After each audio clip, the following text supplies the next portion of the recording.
In what has been described as innovative and timely, Johnson's Petroleum has launched mobile petrol stations. The company is hailed by Energy Minister Darrell Vaz as forward-thinking in light of the gas crisis in Western Jamaica. But as Jamila Maitland explains, there is no regulation for mobile gas stations in the country. I want them to work through ODPEM to find out exactly the areas that do not have access to fuel.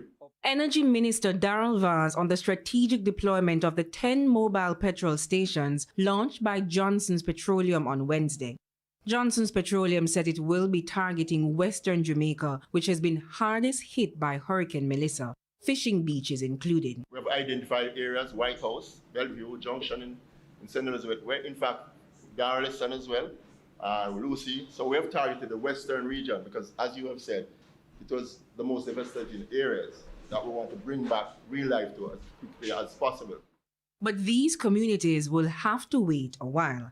The Jamaica Gas and Retailers Association JGRA President Philip Chong says the country does not have regulations for mobile gas stations. The regime that offers us permits to retail gasoline, to me, you have to have a fixed address where your site can be inspected and for all the safety reasons. But a mobile one, I don't know how that operates, honestly.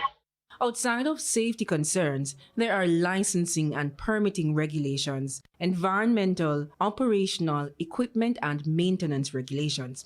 TVJ News reached out to Minister Vaz to find out whether a special license was granted, but we did not receive a response. We reached out to Managing Director of Johnson's Petroleum, Philip Calder. We have submitted our unitary application. We have been in discussion with mento for quite a while. So we have been trying to make sure we prepare ourselves so that when all the licenses are granted and all the dots have been dotted and the T's have been crossed, we are rolling out.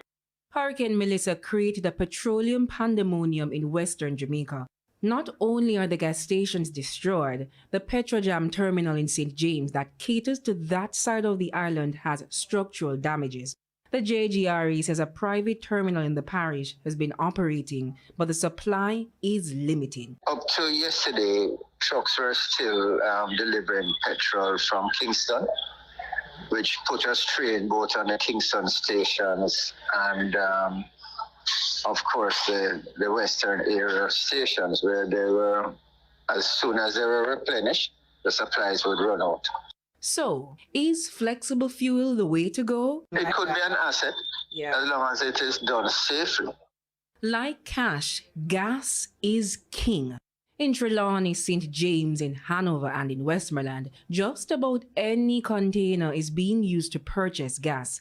Motorists in eastern Westmoreland have to travel to St. Elizabeth and Manchester for their liquid gold. For this reason, some pass that price on to commuters. If you want to give us $100 extra per watt or $250 per watt, we would appreciate it, but we're not pressuring your people. You understand? But the guys them now that running the robot taxi now, those are the guys them are charging XX money. If you have a bike too, then you're in business. Although illegal, they have been described as the unsung heroes in Westmoreland, ferrying people, packages and prayers in remote, cut-off communities. So man a ride man bike and they have to pay like $10,000 per week. Because if you have, for example, if you know as a man now and say you're a boss and you have 5 bikes a road, you know, say 50 grand that per week, because every man have to get 10 grand come here and some man a charge all 12 grand per week. Yeah man, and the man now want hear nothing to say, yo, storm blow and say, if I have him bike, you have to carry a man money come give. My boss carry me the furthest he could bring me to, and I have to walk it till I'm chilling. You take a bike taxi from home? I can't afford the bike taxi. They are charging $1,500. It's why the regulatory agencies, potential mobile gas station operators, the JGRA and other stakeholders are carefully crafting how to urgently improve the gas crisis in Western Jamaica safely.